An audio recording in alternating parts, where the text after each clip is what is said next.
Assalamualaikum warahmatullahi wabarakatuh. Alhamdulillahi rabbil alamin. Assalatu wassalamu ala asrafil anbiya'i wal mursalin wa ala alihi wa sahbihi ajma'in. Amma ba'd. Hadirin sahabatku dimanapun anda berada, mari kita bersyukur kepada Allah subhanahu wa ta'ala, di mana Allah Subhanahu wa taala telah memberikan kita beberapa nikmat, di antaranya nikmat kesehatan dan kesempatan, nikmat iman dan Islam. Kemudian hadirin yang dimuliakan oleh Allah Subhanahu wa taala, banyak lagi nikmat-nikmat yang diberikan oleh Allah Subhanahu wa taala kepada kita. Kalaupun kita misalnya menghitung nikmat yang diberikan Allah Subhanahu wa taala, mulai kita terbangun hingga kita tidur lagi, bangun lagi, sampai kita tidur lagi, itu semua tidak dapat untuk menuliskan nikmat yang diberikan oleh Allah Subhanahu wa taala. Apa kata Allah dalam Al-Quran? Wa in ta'uddu ni'matallahi la tuhsuha. Jika kamu menghitung nikmatku, kata Allah, niscaya kamu tidak dapat menghitungnya. Seandainya pun kita jadikan dedaunan sebagai bukunya, kemudian ranting-ranting pohon menjadi penanya, air laut sebagai tintanya, kita tidak dapat untuk menghitung nikmat yang diberikan oleh Allah Subhanahu wa taala kepada kita.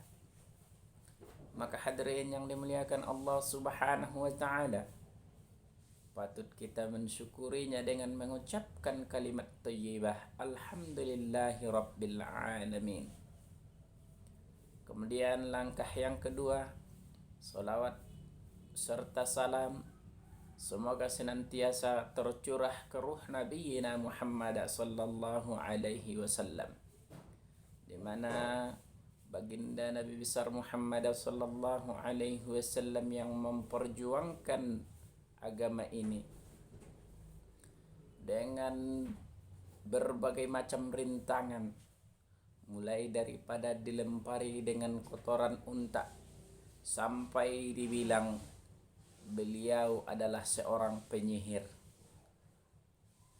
Akan tetapi dengan kesabaran beliau, maka saat ini kita dapat cahaya Islam, cahaya yang terang benderang,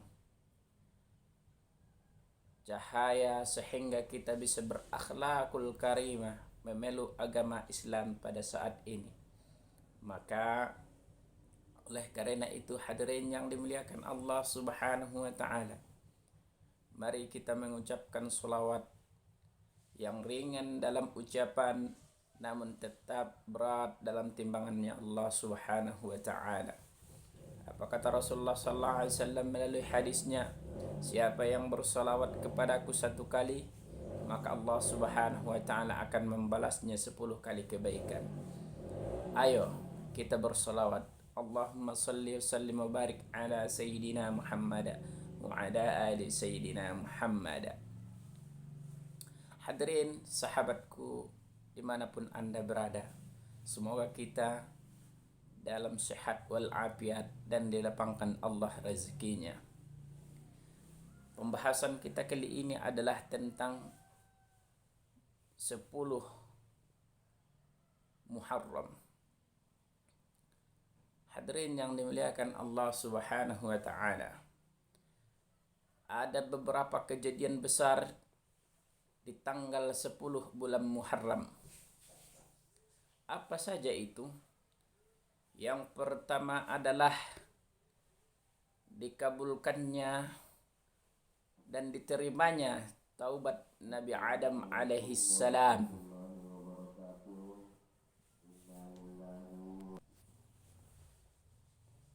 Setelah kejadian di sorga. Nabi Adam alaihi salam diturunkan oleh Allah Subhanahu wa taala ke dunia. Beliau terpisah daripada istrinya tercinta, yaitu nenek moyang kita adalah Siti Hawa. Mereka terpisah bertahun-tahun jauh karena kesalahan telah memakan buah khulli yang dilarang oleh Allah Subhanahu wa taala, sehingga mereka terpisah pada tanggal 10 Muharram. Maka Allah Subhanahu wa taala memaafkan dan menerima doa mereka sehingga mereka dipertemukan di padang Arfah. Sekian lama menahan rindu, akhirnya Allah Subhanahu wa taala mengijabah doa mereka dan mempertemukan mereka dengan kasih sayangnya Allah Subhanahu wa taala. Itu terjadi pada tanggal 10 Muharram. Kemudian hadirin yang dimuliakan oleh Allah Subhanahu wa taala, kejadian yang kedua adalah ketika umatnya Nabi Nuh alaihi salam tidak mau memeluk agama Islam. Beliau Nabi Nuh alaihi salam mengajak umat untuk memeluk agama ini. Namun mereka enggan, tidak mempedulikan ajakan beliau, sehingga Allah Subhanahu wa taala menimpakan sebuah bencana, yaitu banjir bandang di seluruh dunia kala itu. Apa yang terjadi hadirin yang dimuliakan Allah Subhanahu wa taala? Banjirlah seluruh dunia sehingga kapal itu berlayar. Dan pada akhirnya Allah Subhanahu wa taala mendaratkan kapal itu pada tanggal 10 Muharram. Maka hadirin yang dimuliakan oleh Allah Subhanahu wa taala, inilah kejadian yang kedua di tanggal 10 Muharram. Kemudian hadirin yang dimuliakan Allah Subhanahu wa taala, peristiwa selanjutnya yaitu diangkatkannya penyakit Nabi Ayub alaihi salam. Apa penyakit Nabi Ayub alaihi salam? Kulitnya melepuh. Istilah sekarang adalah dia menderita penyakit kulit dan kulitnya dimakan belatung. Akan tetapi hadirin yang dimuliakan Allah Subhanahu wa taala, pada tanggal 10 Muharram Allah Subhanahu wa taala mengangkatkan penyakit Nabi Ayub alaihi salam sehingga beliau sembuh daripada penyakitnya.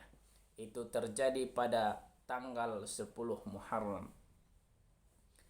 Kemudian pada tanggal 10 Muharram juga Allah Subhanahu wa taala menyelamatkan Nabi Musa alaihi salam daripada kejaran Raja Fir'aun laknatullah.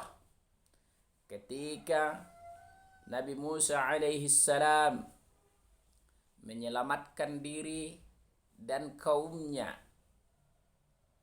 kemudian Nabi Musa alaihi salam dapat wahyu daripada Allah Subhanahu wa taala untuk membelah lautan dengan cara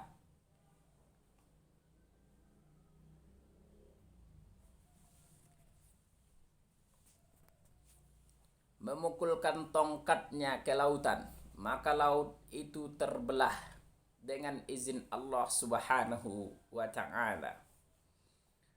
Kemudian Nabi Musa alaihissalam beserta pengikutnya menyeberangi lautan dan akhirnya sampai di sebelah lautan. Akan tetapi Raja Fir'aun laknatullah mengejar mereka sehingga sampai di tengah lautan. Namun akhirnya, hadirin yang dimuliakan Allah Subhanahu wa taala, Allah Subhanahu wa taala membalikkan kembali dua belah lautan sehingga tertutup dan Fir'aun dan para pengikutnya tenggelam di lautan. Hadirin yang dimuliakan oleh Allah Subhanahu wa taala. Maka itu pun terjadi di tanggal 10 Muharram. Karena peristiwa itu Nabi Musa alaihissalam merasakan syukur yang sedalam-dalamnya dan kemudian beliau melaksanakan puasa di tanggal 10 Muharram. Karena untuk mengenang rasa syukur beliau. Kemudian peristiwa yang selanjutnya, dikeluarkannya Nabi Ayub alaihissalam daripada penjara. Dikeluarkannya Nabi Yusuf alaihissalam daripada penjara. Kenapa demikian hadirin yang dimuliakan Allah Subhanahu wa taala? Nabi Yusuf alaihissalam adalah seorang nabi yang tampan rupawan. Karena ketampanannya para wanita naksir kepada beliau, sehingga dengan ketampanan itu Allah Subhanahu wa taala menguji Nabi Yusuf alaihissalam sehingga timbullah fitnah karena ketampanan tersebut, sehingga Nabi Yusuf alaihissalam dimasukkan ke dalam penjara karena fitnah. Kemudian setelah bertahun-tahun di dalam penjara dan akhirnya Allah Subhanahu wa taala mengeluarkan Nabi Yusuf alaihissalam dari penjara, itu terjadi di tanggal 10 Muharram. Peristiwa selanjutnya adalah ketika Nabi Yunus alaihissalam meninggalkan umatnya, kemudian menumpang kepada sebuah kapal, dan akhirnya di tengah lautan kapal itu ombang-ambing gara-gara ombak yang sangat dahsyat, sehingga peristiwa itu mendatangkan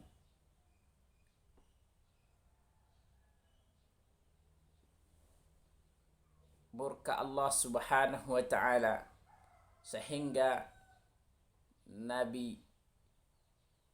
alaihissalam melompat ke tengah lautan. Ketika beliau melompat, maka ikan nun menangkap dan menelan beliau. Hadirin yang dimuliakan Allah Subhanahu wa taala, apa yang terjadi setelah ikan nun menelan Nabi alaihissalam?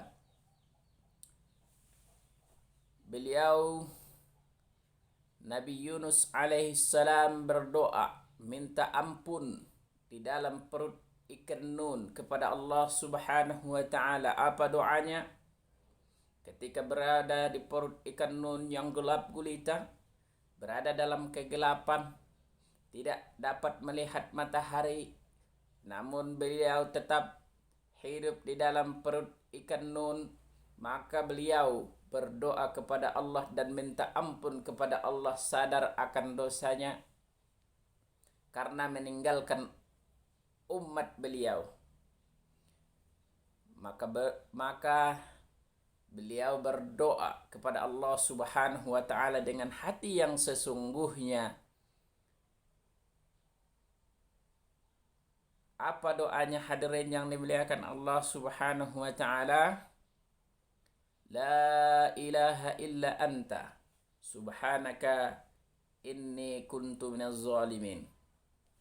Ketika beliau berada di dalam perut ikan yang sangat gelap, kemudian berdoa kepada Allah Subhanahu wa taala dengan hati yang sesungguhnya, menyadari telah melakukan kesalahan meninggalkan umatnya, dengan berkah doa beliau, maka ikan nun pun memuntahkan beliau ke daratan. Hadirin yang dimuliakan oleh Allah Subhanahu wa taala, ini adalah salah satu amalan ketika kita berada dalam kesusahan. Kalau kita mengamalkannya, insya Allah apapun masalah kita yang berat itu dimudahkan oleh Allah Subhanahu wa taala. Maka jangan lupa hadirin, amalkanlah doa Nabi Yunus alaihi salam ini ketika kamu berada dalam masalah. Tapi jangan lupa hadirin yang dimuliakan Allah Subhanahu wa taala, ketika kita tidak punya masalah pun lebih baik kita mengamalkannya. Semakin diasah ilmu, semakin tajam ilmu itu, maka semakin sempurna untuk kita amalkan. Kemudian peristiwa yang selanjutnya hadirin yang dimuliakan oleh Allah Subhanahu wa taala, Nabi Ibrahim alaihissalam dihukum oleh Raja Namrud. Kenapa dihukum?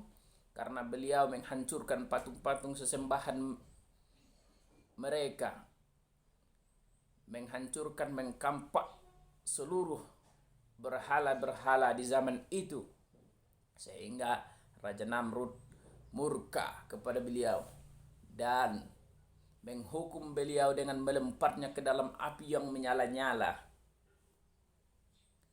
Ketika Nabi alaihissalam dilemparkan kepada api yang menyala, kemudian malaikat Jibril datang kepada beliau, mengatakan kepada beliau untuk berdoa kepada Allah Subhanahu wa taala supaya malaikat Jibril menolong beliau daripada kobaran api yang menyala-nyala tersebut. Akan tetapi beliau hanya mengatakan kepada malaikat Jibril alaihissalam, hasbunallah wa ni'mal wakil, cukuplah Allah yang maha penolong bagi kami. Maka seketika Allah Subhanahu wa taala berfirman kepada api, ya naru kuni bardaw wa salaman ala Ibrahim. Hai api, kata Allah Subhanahu wa taala, jadilah kamu bardan wasalaman ala Ibrahim, itu sejuk kepada Nabi Ibrahim. Maka Nabi Ibrahim alaihissalam terlepas daripada kobaran api yang menyala-nyala. Tidak sedikit pun api yang menyala itu membakar kulit beliau karena berkat doa yang tadi dibacakan oleh Nabi Ibrahim alaihissalam. Maka oleh karena itu hadirin yang dimuliakan Allah Subhanahu wa taala, ini juga salah satu amalan yang sangat luar biasa kepada kita. Ketika kita mempunyai masalah yang sangat berat ataupun tidak punya masalah yang berat, maka amalkanlah apa yang diamalkan oleh Nabi Ibrahim alaihissalam. Insya Allah apapun perkara kita akan menjadi dimudahkan oleh Allah Subhanahu wa taala. Kemudian peristiwa selanjutnya adalah